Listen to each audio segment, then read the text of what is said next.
ألا تريد أن يحبك الله؟ تدري أنك إذا أحبك الله أحبك كل شيء.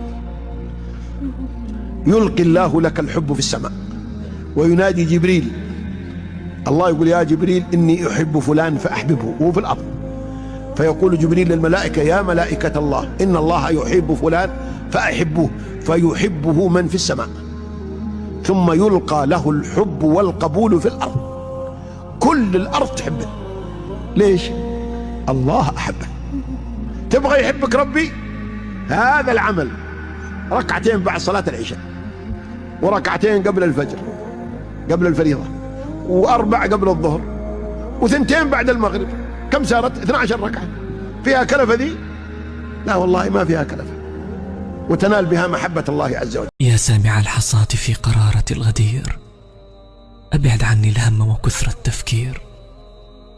اللهم قربني إليك وارحمني من شر نفسي، فأنت أرحم الراحمين. اللهم إنك تعلم حاجتي ولا يخفى عليك شيء من أحوالي، فاجبر خاطري بفيض نعمتك. اللهم من اعتز بك فلن يذل، ومن اهتدى بك فلن يضل، ومن استقوى بك فلن يضعف، ومن اعتصم بك فقد هدي إلى صراط مستقيم. في لحظة من لحظات العمر ستنتفض الحياة في روحك عندما تمتنع عن رد الإساءة بالإساءة، وترفض الدخول في نقاش عقيم. ستسكنك لذة الحمد والشكر لخالق هذا الكون، وسيصبح من أولوياتك أن تشرب فنجان القهوة ساخنا بزاوية تختارها لنفسك، لا تبحث بها عن رفيق ولا خليل. سيكون لصوت صفحات الرواية والكتب التي تقرأها وقع في نفسك ونشوة تزيدك تشبثا بالفرح والأمل. تدرك أنك كبرت حين تستبدل الشكوى بالصمت، وتجيب على كل سؤال عن حالك بأنك في أفضل حال ممكن، وتصطنع الضحكات بدلا من الدموع حين تستقبل العاصفة بذراعين مفتوحتين على آخرهما، لأنك لن تخسر أكثر مما خسرت بالفعل. وحين يتساوى في نظرك كل شيء وكل شخص، ويخفت شغفك تجاه الجميع، وقتها فقط تتأكد أنك لم تعد ذاك الطفل الذي استثمر حبه بثقة في الناس، وآمن أنه قادر على تفادي أي حزن. لا تحمل نفسك فوق طاقتها. ذكر نفسك دائما بأنك إنسان، من حقك أن تحزن وأن تبكي وأن تتألم. لا شيء يجبرك على أن تكون إنسانا خارق، بل من الطبيعي أن تشعر بكل المشاعر الإنسانية، ثم تتماسك من جديد وتعود إنسانا قويا لا يمكن هزيمته. شكرا لمن يفهم صمتنا قبل الكلام. شكرا لمن يرفعنا عندما نتعب ونوشك على السقوط. لكل من يفتقدنا إذا غبنا ويلهمنا عندما نفقد الشغف. من آمن بنا حتى عندما فقدنا الثقة، ووجد رفقتنا جميلة حتى عندما يتملكنا الملل واليأس. شكرا لمن رأى قبحنا جمالا وعيوبنا ميزات، فتجاوز عن العثرات ومد إلينا جسرا من المحبة كلما قطعناه وصل. شكرا لمن يصرون على أن نبقى أفضل نسخة من أنفسنا. كل شيء في حياتك درس. من لجأت له خوفا ولم تجد طمأنينة، من أحببته بدفء وأحال دفئك إلى صقيع، من لم تستطع النوم يوما من أجل خيبته التي تحولت إلى أرق، من كان البريق في عينيك يوما واليوم هو سبب امتلائها المفاجئ بالدموع. هي دروس، وإن سحقتك تأخذ روحك لتضع بك روحا أشد قوة للمواجهة والنسيان. يقولون إذا كنت تحب شيئا اتركه، إن عاد إليك فهو لك، لكن الحقيقة هي أنك عندما تحب شيئا يجب أن تذهب وراءه. اسعى بكل طاقتك، قاتل من أجله، حتى وإن كانت إشارات الكون كلها تخبرك أنه ليس لك.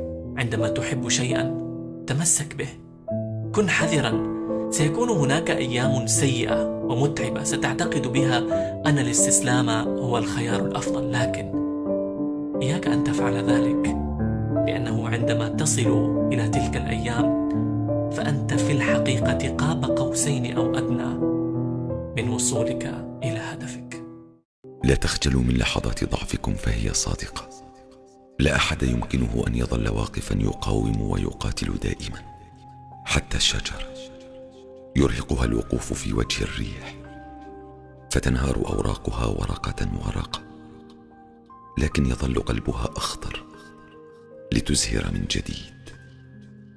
كونوا شجعانا وتفاءلوا. الصدمة تضعفنا لحظة وتقوينا عمرا. يا سامع الحصاة في قرارة الغدير، أبعد عني الهم وكثرة التفكير. اللهم قربني إليك وارحمني من شر نفسي، فأنت أرحم الراحمين. اللهم إنك تعلم حاجتي ولا يخفى عليك شيء من أحوالي، فاجبر خاطري بفيض نعمتك.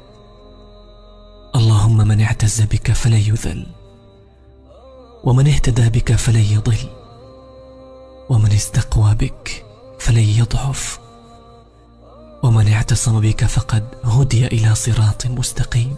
سواء كان الطريق طويلا أم قصيرا، سهلا أم صعبا، فإن خزان العمر سينفد، والساعة المرسومة على جدران الحياة ستتوقف عقاربها عن العمل، حلوة كانت أو مرة. وسيأتي يوم مهما طال فيه الأمد، فإننا سننزل من حافلة الدنيا لنستقل حافلة البرزخ إلى يوم القيامة، في انتظار غياهب من الغيب. الله أعلم بأمدها وحالها، ولن ينفعنا حينها إلا ثقتنا بالله الممزوجة بالباقيات الصالحات. أنا لم أتغير، لكني عرفت قيمة نفسي ووضعتها في القمة، ولم أعد أرهقها، فابتعدت حتى لا أتأذى أكثر، حتى لا أصدم أكثر، حتى لا أرى الشجعان جبناء والأصدقاء أعداء والأقارب غرباء.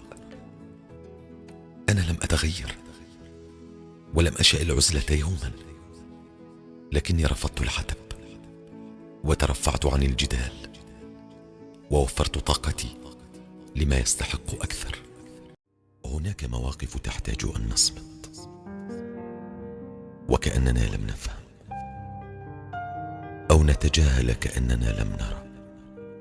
ليس خوفا ولا ضعفا، وإنما ارتقاء بالنفس، لأنك ستدرك في وقت متأخر من الحياة أن معظم المعارك التي خضتها لم تكن سوى أحداث هامشية أشغلتك عن حياتك الحقيقية، فاجعل هذا الإدراك مبكرا. في لحظة من لحظات العمر ستنتفض الحياة في روحك عندما تمتنع عن رد الإساءة بالإساءة وترفض الدخول في نقاش عقيم.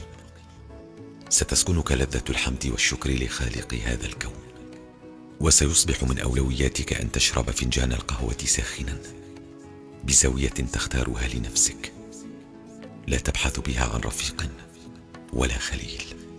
سيكون للصوت صفحات الرواية والكتب التي تقرأها وقع في نفسك ونشوة تزيدك تشبثا بالفرح والأمل.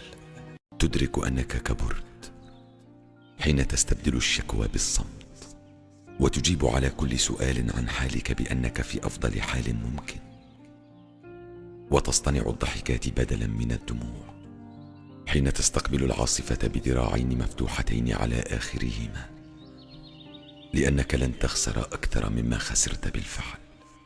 وحين يتساوى في نظرك كل شيء وكل شخص، ويخفت شغفك تجاه الجميع، وقتها فقط تتأكد أنك لم تعد ذاك الطفل الذي استثمر حبه بثقة في الناس وآمن أنه قادر على تفادي أي حزن.